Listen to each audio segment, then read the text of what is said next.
Boa tarde a todos e a todas. Meu nome é Beatriz, faço parte do grupo da UTF-PR de Curitiba e seu trabalho chamado Relação entre a Intenção de Aquisição de uma Habitação Sustentável e o Comportamento do Usuário.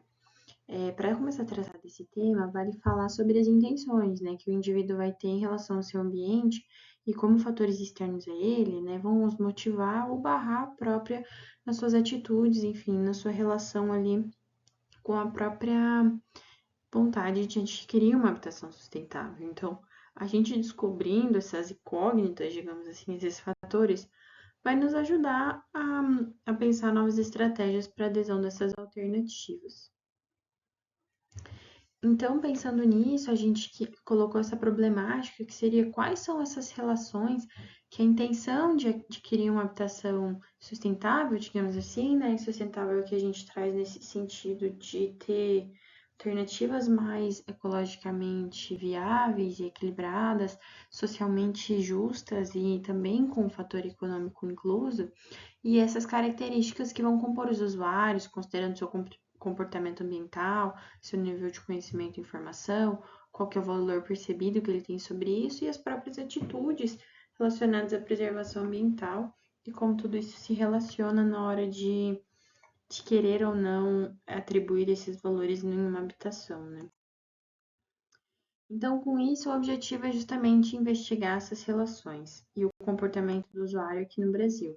Então, para isso, a gente utilizou uma metodologia que é o survey, que foi como uma técnica de pesquisa a partir da coleta de dados por um questionário online mesmo, porque era uma época de pandemia, então a gente teve que investir num instrumento de pesquisa online com uma abordagem tanto qualitativa quanto quantitativa, mas a gente pôde então com análise estatística a partir do software SPSS tratar esses dados e fazer análises multivariadas, que a gente chama, né, para poder então estudar esses dados, essas respostas.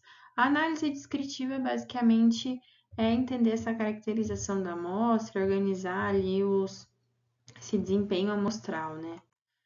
E a análise de correlação, aqui a gente usou até o coeficiente de Spearman como uma medida ali de tamanho, elas vão, basicamente, duas variáveis, elas vão se correlacionar fortemente ou não. Então, a gente consegue ali, colocando um coeficiente de -1 a 1, entender se aquela variável em relação à outra vão estar fortemente ligadas ou não. Então, a gente vê que ali a partir de 0,3, 0,4 já são consideradas bem fortes, então a gente consegue ter essa análise legal de entender. Vou explicar melhor na hora da relação dos resultados. Então, a análise de correlação, a gente teve esses grupos de variáveis, que vou mostrar mais para frente, que foram onde a gente fez todas as relações entre elas. Esses foram os grupos que foram elencados no questionário, então, o comportamento ambiental das pessoas, o conhecimento e informação que elas têm sobre o assunto, o valor que elas percebem sobre esse tipo de habitação, se elas de fato têm atitudes de preservação ambiental, que, enfim, como isso vai poder se relacionar, e a própria intenção de querer uma habitação, de futuramente comprar uma, morar em uma, se elas gostariam de incentivar outras pessoas, se elas gostam disso, enfim. Foram 36 variáveis analisadas. Então, a gente teve 255 respondentes, todos ali do sul do Brasil, e a gente conseguiu, então, teve ali um pouco do Sudeste e Centro-Oeste, mas se ligou principalmente no Paraná, né, que é o nosso centro de pesquisas aqui, né. Então, aqui é só para vocês entenderem um pouco do perfil das respostas, então, dos respondentes, né? Porque isso também vai influenciar na análise dos resultados.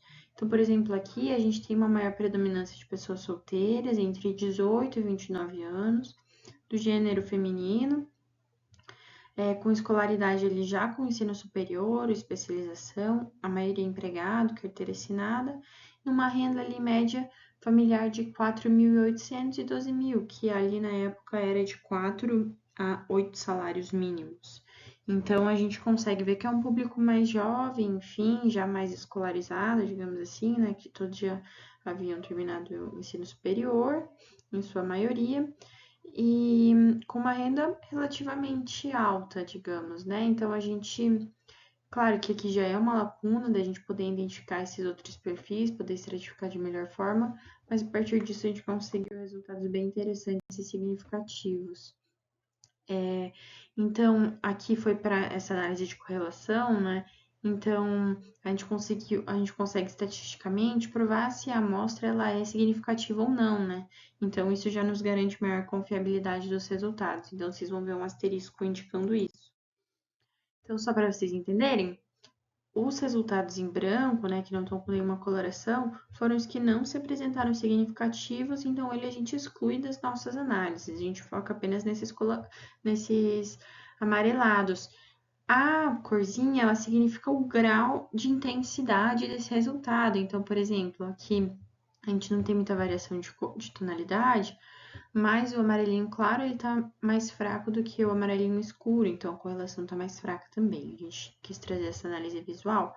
Analisando aqui o comportamento ambiental, a gente pode ver que essas pessoas que têm, digamos assim, ações de economia de água, de energia, se preocupam em reciclar, reduzir desperdícios, enfim, vão estar relacionados aqui com algumas variáveis, né? Por exemplo, usar a bicicleta não trouxe nenhuma significância para o resultado, mas a gente pode ver que os resultados mais altos, então, pessoas que querem adquirir uma habitação, está muito relacionado, vou riscar aqui a tela, com pessoas que se deslocam caminhando,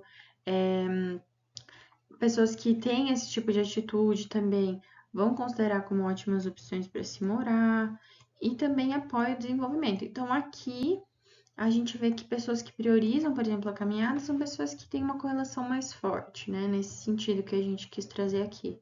Mas também, por exemplo, aqui, pessoas que procuram reduzir o desperdício, isso também trouxe uma variável ali para todas essas alternativas, né? Então, todos esses resultados também se mostraram importantes, então a gente consegue ver esse tipo de análise aqui, né? Vou trazer o próximo para a gente poder seguir com o debate. Quando a gente vê que esse grupo que é o conhecimento e informação, então pessoas que sabem o que são, conhecem a importância de tudo isso, a gente pode ver aqui cores mais fortes, né? Então aqui a gente vê um resultado mais legal de se pensar. Então, por exemplo, aqui que a gente conseguiu um resultado bem forte, pessoas que que entendem que a habitação vai reduzir despesas, né, como climatização, água, energia, gostariam de ter esse tipo de habitação. Pessoas que entendem que vai melhorar o conforto dos moradores também.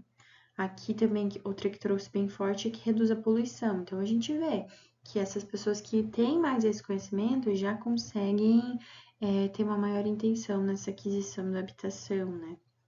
Já não necessariamente as pessoas conhecem 100% sobre isso, acho que aqui também vale essa investida.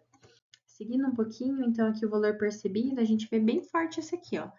Que pessoas que gostariam de morar são pessoas que entendem que isso é importante para o desenvolvimento da sociedade, né? Então, esse valor percebido vai estar atrelado, então a gente precisa estar incentivando nisso. E as atitudes também trouxeram esse viés mais forte. Então, pessoas que estão dispostas a mudar seu estilo de vida, que têm interesse nessas questões, são pessoas também que estão mais alinhadas a essa intenção de aquisição, enfim, de uma habitação sustentável. Então, com isso, a gente consegue ver que aqui é um resuminho do que eu falei, né? Que o comportamento em si tem menores correlações, mas os outros trouxeram destaques bem fortes, principalmente quando fala de redução de custos, esse impacto econômico mesmo no bolso. Então, a gente vê que é um ponto importante da gente estar atrelando essas habitações, né? Enfim, e a gente vê que essa amostra formada já compreende um pouco da sustentabilidade, engloba outros aspectos, né? Não somente o ambiental, vê esse valor no econômico também no social. Então, entende esse avanço. Então, essas pessoas que gostariam de adquirir e morar nessas habitações, elas têm interesse nessas questões ambientais. Então, esses comportamentos vão estar interligados. Então, são focos que a gente precisa ter para alcançar esse resultado, né? Então, esse custo-benefício, ele é percebido, ele é um motivador para esse tipo de habitação, né? Então, aqui é basicamente tudo que eu trouxe ali nas tabelas quando eu fui falando. E eu acho que é isso, né? Eu acho que a partir disso a gente consegue entender os nossos alvos de pesquisa e traçar novos objetivos para disseminar mais esse tipo de habitação e de construção. Muito obrigada.